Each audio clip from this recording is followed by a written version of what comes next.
Alors, bienvenue sur ce Webimax Gestion de production. On va voir, pour commencer, un petit rappel du fonctionnement de CIMAX, qui est donc une solution 100% no-code. En fait, bien comment ça marche? Vous avez accès à une boîte à outils complète qui vous permet de créer et de modifier un logiciel de gestion. Le premier élément, c'est la capacité de construire un système qui va permettre de stocker de la donnée. Cet accès, on va ensuite pouvoir le sécuriser en donnant des droits d'accès selon les personnes, dire qui a accès à quelle information, à quel moment, est-ce qu'il peut la modifier, etc. On va pouvoir contrôler les erreurs dans l'utilisation au quotidien avec des messages d'alerte, par exemple. Donc ça, c'est un point très intéressant dans l'amélioration en continu. Avec le système d'automatisation, on peut réellement gagner du temps sur des tâches répétitives et c'est également un gain de qualité puisqu'en automatisant des actions, bien forcément, il y a moins de possibilités de faire des erreurs. Vous pourrez utiliser le volet édition, que ce soit pour des impressions ou des envois par mail. Vous pourrez utiliser des modèles d'édition déjà prêts dans CIMAX ou bien les retravailler selon vos souhaits. Vous pourrez intervenir sur l'ergonomie. Ça va permettre de voir l'information nécessaire au moment voulu, de mettre en évidence avec des couleurs, avec du gras et des choses comme ça. Vous pourrez vous interfacer. Donc, on a 280 connecteurs pour s'interfacer, que ce soit bien avec des API comme YouSign, Google, enfin, toutes sortes d'API. Vous pourrez faire des imports et des exports depuis vos bases de données ou via des applications. Vous pourrez vous interfacer avec PrestaShop, Chorus Pro, Excel. Et enfin, vous pourrez faire des statistiques. Il y a forcément moyen de faire plus poussé parce qu'on n'est pas non plus un logiciel de statistiques, mais quand même, vous pourrez créer des tableaux de données ainsi que des graphiques pour avoir rapidement des vues d'ensemble sans changer d'outil. Alors, dans CIMAX, il y a déjà 40 modules qui sont disponibles et qui vous permettent de ne pas partir de zéro. Ça vous faire gagner beaucoup de temps. Donc, il y a un module, par exemple, c'est celui qu'on va voir aujourd'hui, module production, mais il y a également le module SAV, il y a un module finance et comptabilité, etc. Donc, CIMAX a déjà réalisé plus de 620 projets entièrement sans code, donc dans des secteurs d'activité très différents, et à chaque fois sans développement spécifique. Ça veut bien dire qu'on arrive toujours à repousser CIMAX un peu plus loin pour relever tous les challenges et répondre à tous les besoins et bien des clients qui forcément ont des besoins, des façons de travailler différentes. Donc, pour le sommaire, on va commencer par faire une introduction donc, sur le module gestion de production. On verra ensuite un article, ses nomenclatures et ses gammes opératoires. On verra comment créer des ordres de fabrication. Et puis après, on commencera un cas pratique qu'on fera en 3 étapes. Donc, un premier à ce moment-là. Ensuite, on verra le calcul de besoins nets et puis on continuera le cas pratique. Et enfin, on verra l'avancement d'un ordre de fabrication. Et puis, on finira le cas pratique. Donc, le module de production de CIMAX, eh bien, ça permet plusieurs choses. Ça permet de mettre en production un bien, donc de créer des nomenclatures, d'organiser des ordres de fabrication, d'exécuter les opérations de fabrication, de planifier la production, de la suivre et de faire des statistiques de production. Dans les paramètres généraux de CIMAX, vous pourrez gérer les paramètres de production, comme par exemple le nombre d'heures par équipe, le coût horaire de référence, ou vous pourrez définir si vous travaillez à capacité finie, donc si vous travaillez vous planifiez dans la limite de vos ressources, ou bien à capacité infinie, dans le cas où vous vous adaptez en fait à la demande et que vous faites un équilibrage entre charge et capacité. Il y a dans le module gestion de production un tableau de bord qui vous permet de visualiser d'un coup d'œil vos ordres de fabrication en retard ou avec des articles manquants. Il vous permettra également d'accéder d'un seul clic à la liste de ces ordres de fabrication ainsi qu'au planning de production. Pour aller dans les paramètres généraux, vous allez dans le menu paramétrage, choix des modules et des options. Donc là, vous retrouvez l'onglet production que j'ai déjà coché pour qu'on puisse travailler aujourd'hui. Et en cliquant sur le bouton ici, on peut accéder aux paramètres production. Et vous voyez, c'est là qu'on retrouve donc la capacité finie ou infinie. On peut définir un délai de production par défaut. On peut dire que nous, c'est plutôt 15 jours. On retrouve donc le nombre d'heures par équipe,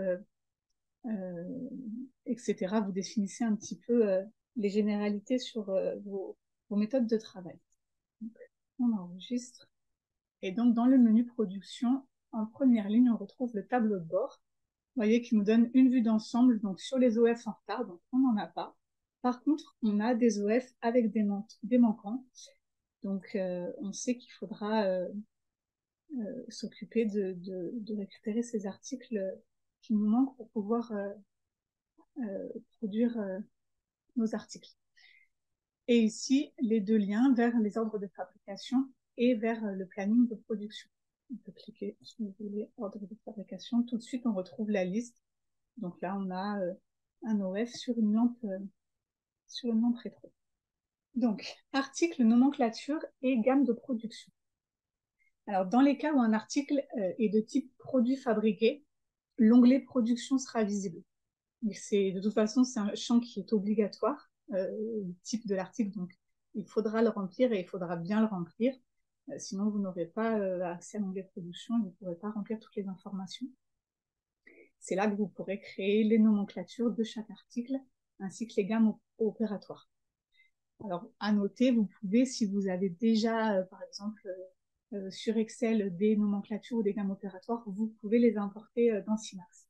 Donc, les nomenclatures, elles définissent les composants et leur quantité, et elles peuvent répertorier les sous-ensembles à produire ainsi que les composants de base, qui peuvent être issus du stock ou achetés. Et puis, donc, vous pourrez définir quel est le mode d'appro de vos nomenclatures, achat, fabrication ou autre, dans quelle unité, etc. Pour la gamme opératoire, qui permet donc de répertorier toutes les étapes de la fabrication, eh bien, vous devrez remplir un numéro d'opération. Alors, c'est important parce que c'est comme des étapes. Donc, si vous mettez le même numéro, ça veut dire que Simax prendra en compte qu'elles peuvent être réalisées en même temps. Alors que si vous le mettez sur le numéro d'après, ça veut dire qu'elles ne peuvent pas être réalisées en même temps et qu'elles viennent par étapes. Donc, c'est important ça pour le planning de production. Vous pourrez définir donc la cadence, c'est-à-dire le nombre de pièces par heure, ainsi que le temps unitaire. Donc là, c'est le temps à passer pour chaque pièce. Sachez que l'un et l'autre sont liés, c'est logique. Donc si vous remplissez la cadence, le temps unitaire se calculera automatiquement et vice-versa. Vous pourrez remplir le coût par heure, le coût horaire, pardon, le poste et la machine de production. Donc le poste et la machine de production, on verra, c'est quelque chose que vous pouvez directement modifier ou créer au moment où vous créez votre gamme opératoire. Et puis, en créant votre article, vous pourrez également renseigner des informations supplémentaires, comme les quantités minimales de lancement. Vous pouvez définir des quantités minimales ou laisser Simax les calculer selon la méthode de Wilson. Vous pouvez dire si ce sont des articles qui sont sous-traités. Vous pouvez cocher la case One Piece Flow qui sert pour les articles avec des numéros de série, comme les machines à laver par exemple. Et dans ces cas-là, bien Simax, au lieu de créer un ordre de fabrication avec une quantité à 20 machines à laver, en fait, il va créer 20 OF pour que chaque article ait son numéro de série. Et puis, on peut définir, bien quand c'est des articles, des produits périmables, on peut donner des délais d'utilisation optimales et des délais limites de consommation. Donc, on va passer au cas pratique On va imaginer que votre entreprise fabrique et vend des objets décoratifs pour la maison. Vous venez de valider l'entrée en production d'un nouvel article, donc c'est un coussin. Et on va créer ensemble tout le processus de la création du nouvel article dans votre base de données dans Simax, jusqu'à l'entrée en stock, jusqu'à la fabrication, et puis l'entrée en stock de ce nouveau coussin. Donc on va tout de suite passer sur Simax pour aller créer cet article. Donc on va dans le menu Fichier, Article, Article, Créer un article. Donc on va l'appeler coussin bleu. Type d'article dont on parlait tout à l'heure. Vous voyez, pour l'instant, l'onglet production n'est pas visible. Mais en sélectionnant produits fabriqués, l'onglet apparaît. Donc on va d'abord remplir un prix de vente. On va imaginer qu'on le vend à 15 €. Et puis on va aller dans l'onglet production. On retrouve également le délai de prod qu'on avait défini dans les paramètres généraux au début. Donc par défaut, il est à 15 et on peut, si on veut, on peut le régler ici. Là, il y a les informations, donc voilà, selon les besoins, les délais d'utilisation, le one piece flow, la quantité minimale de lancement. On peut décider que en dessous de 20, on ne lance pas d'article en production. Et ici, on a la nomenclature. Donc, on va commencer à créer la nomenclature pour notre article. Donc, composant, il nous faut du fil à coudre. Donc, fil à coudre, vous voyez, comme il est déjà enregistré dans ma liste d'articles, eh bien, tout est déjà, tout se pré-remplit, en fait. Le fournisseur, l'unité en centimètres. OK. On va rajouter du tissu. Donc là, c'est en mètres carrés, donc on va laisser sur 1 mètre carré. On peut passer par la saisie en cascade, donc par le plus, mais parfois on peut passer à côté, puisque là, on n'aura pas forcément toutes les cases à remplir, donc souvent ça peut être mieux de passer par le bouton créer, il y a plus d'informations. Et enfin, il nous faut du rembourrage. Le rembourrage, vous voyez, c'est un mode d'appro-fabrication. Donc en fait, on va devoir également le fabriquer si on n'en a pas déjà en stock pour pouvoir créer notre coussin. On va imaginer qu'il en faut 500 grammes, la l'unité donc. Et maintenant, on va créer la gamme opératoire. Donc, je clique sur le bouton créer. On retrouve le numéro de l'opération. Donc, on va commencer par de la découpe. On va dire découpe housse. Le poste, c'est donc découpe. Et si je veux, vous voyez, il y a un crayon ici. Alors ça, c'est valable partout dans Simax. Quand vous avez un crayon, ça vous permet d'accéder à la fiche du champ qui est rempli directement. Donc là, vous voyez, si on clique, on ouvre le poste de charge découpe. On peut venir faire nos réglages. Donc nous, on va définir que la cadence, c'est des articles de l'heure. On peut régler le coût de l'heure, etc. Quand j'enregistre, je retourne sur la ligne de gamme que je suis en train de créer. Et il a rempli du coup automatiquement la cadence à 10 et le temps unitaire par heure, puisque c'est lié. Ensuite, on va dire couture. Donc le poste, c'est couture. Donc là, ça vient après, puisqu'on ne peut pas en même temps découper, en même temps coudre. Forcément, ce sont 2 étapes. Donc numéro d'opération, je mets 2. Machine de production, je viens sélectionner une machine à coudre. J'enregistre. Et puis on va en créer une dernière qu'on va appeler finition.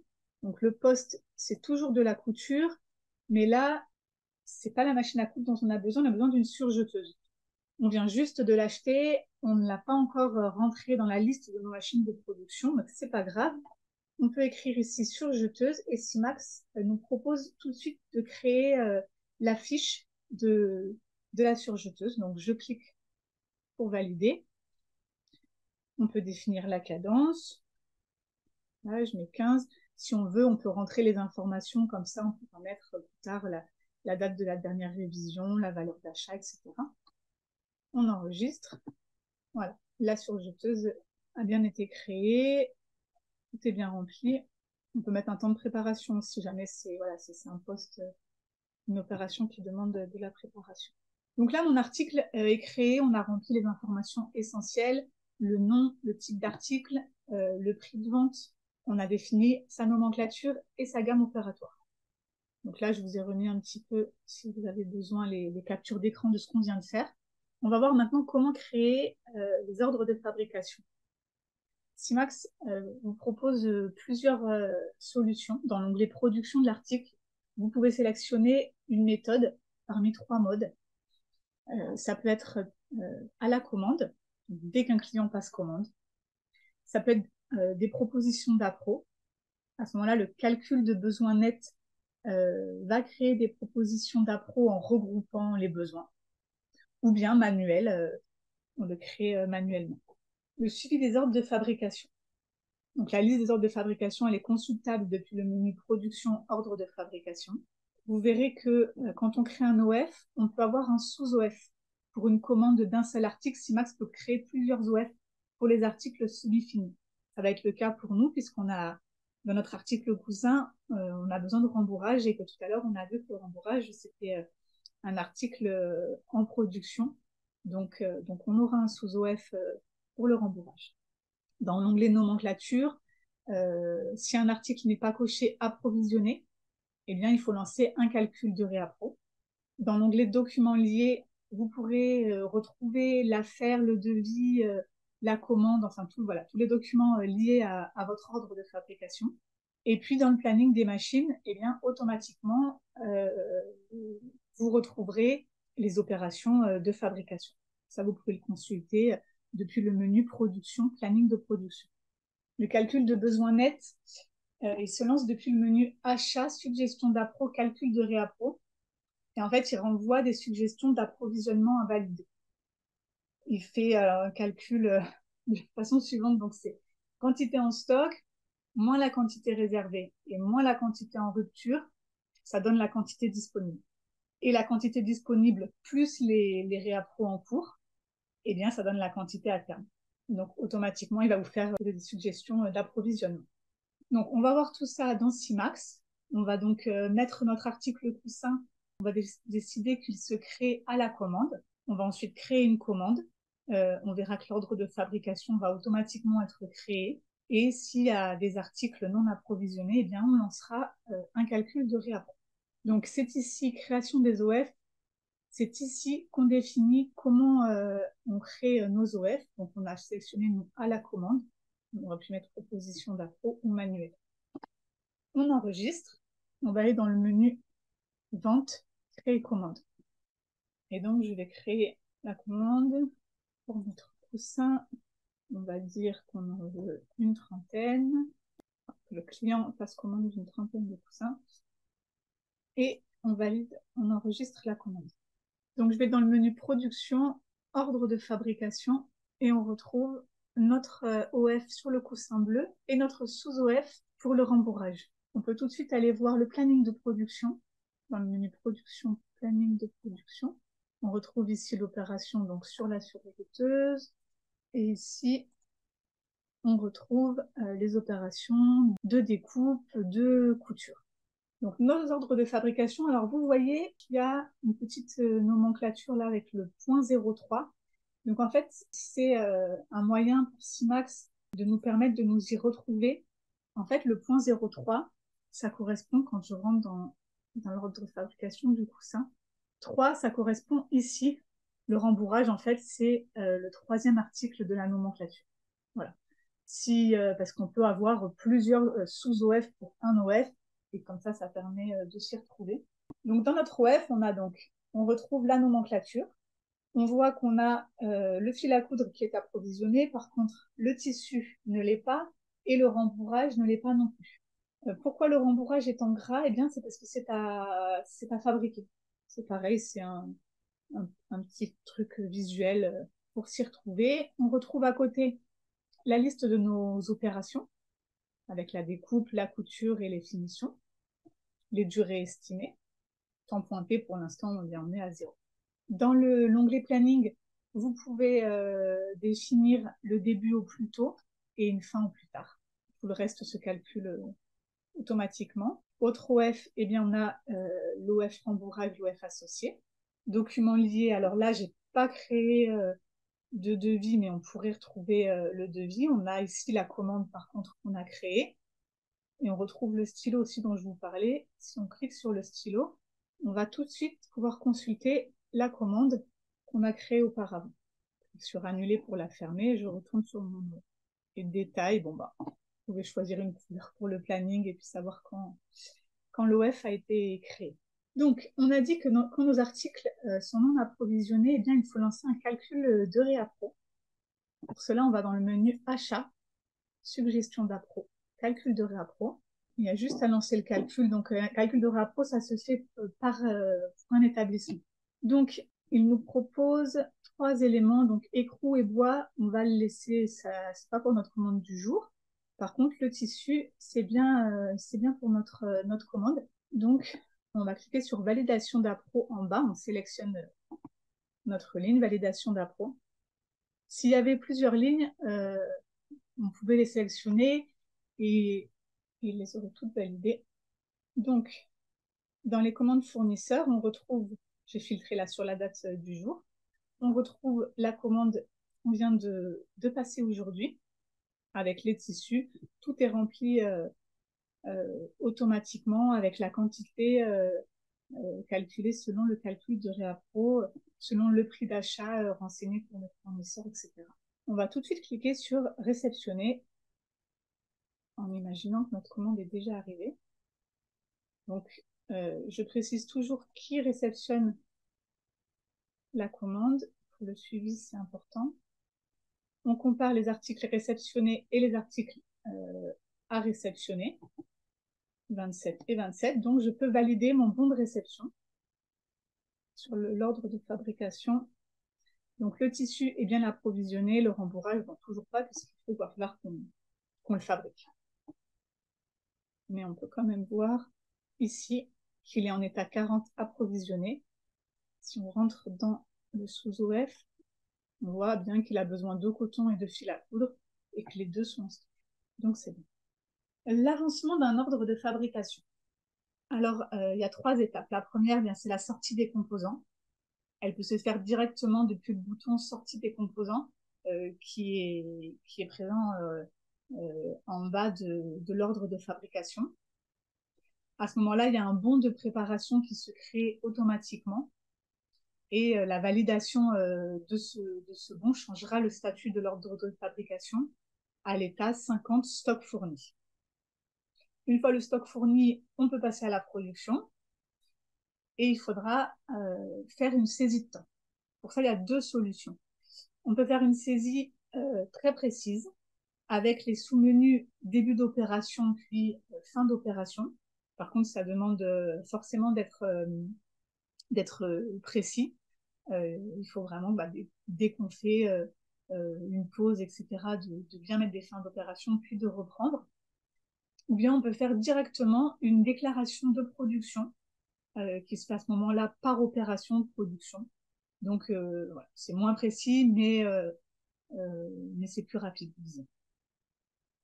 Et vous pouvez renseigner une quantité fabriquée. Donc, ça permet de déclarer un état d'avancement. Si vous n'avez pas fini le jour même, mais que vous voulez commencer votre déclaration, vous pouvez, puis finir plus tard. Et vous pouvez également remplir des quantités en défaut. Ça permet de donner des indices de qualité, de savoir que tant de pièces fabriquées, il y en avait tant en défaut. Et puis enfin, vous pourrez faire l'entrée en stock. Donc, ça se fait directement depuis le bouton Entrée produit fabriqué, en bas de l'ordre de fabrication. Il y a un bon de réception qui s'ouvrira automatiquement, toujours complètement pré-rempli. Et en le validant, ça changera le statut de l'ordre de fabrication en état 99 réceptionné en stock. Vous n'aurez plus qu'à clôturer votre web. Donc, on va regarder ça sur Simax. On va commencer par lancer notre sous-OF. On clique Donc on sélectionne le sous-OF, on clique sur sortie composant, on sélectionne le préparateur. Le bon de préparation donc s'ouvre, se crée automatiquement, s'ouvre pour vérification. Les articles à préparer, les articles préparés, donc je vois que les quantités sont les mêmes, je valide. On va faire une saisie des temps. Alors on va passer par la méthode production début d'opération. On choisit un opérateur. L'ordre de fabrication, c'est rembourrage. Et vous voyez, automatiquement, en fait, il a rempli l'opération, la machine et le poste. On enregistre. Comme on est très, très efficace, on va aller faire la fin de l'opération.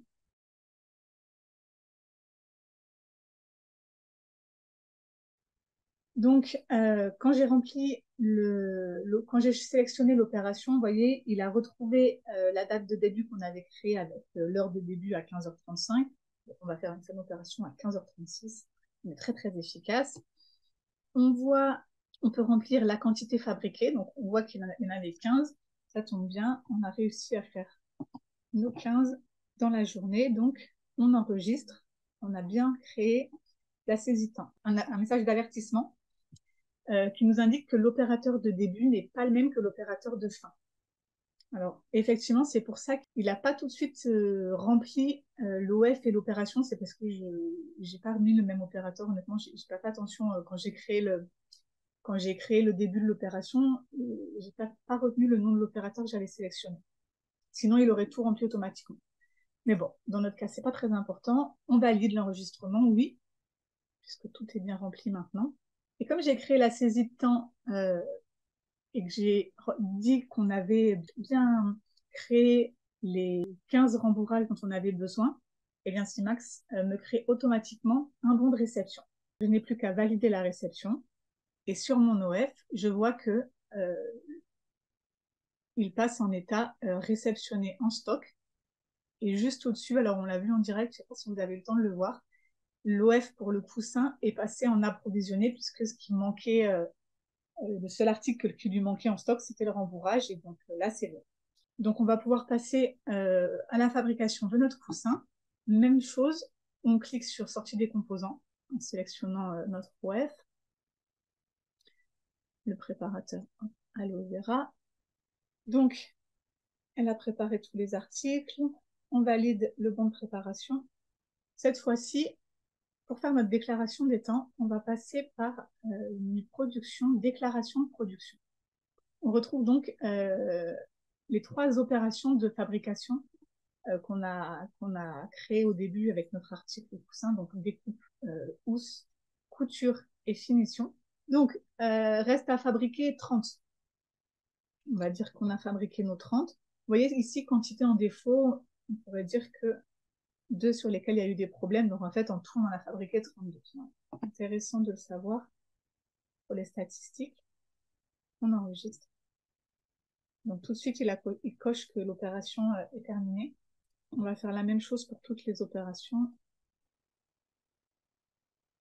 Vous voyez, on pourrait, si on n'avait pas eu le temps de tout finir, dire qu'on en avait fabriqué aujourd'hui uniquement 10. La différence avec la première méthode aussi, c'est que là, il faut faire nous-mêmes notre entrée de produits fabriqués. Alors que quand on était passé par la saisie des temps avec début d'opération et fin d'opération, Simax avait automatiquement ouvert le bon de réception. Donc là, on va faire nous-mêmes l'entrée des produits fabriqués, sélectionnant le bouton, réceptionner par, on réceptionne nos 30 coussins. Voilà, ils sont bien rentrés en stock, la production s'est bien passée. On peut clôturer notre OF. On va commencer par clôturer le rembourrage d'ailleurs et notre coussin. Voilà, on va pouvoir les envoyer à notre client. La présentation est terminée et merci d'avoir suivi ce Webimax.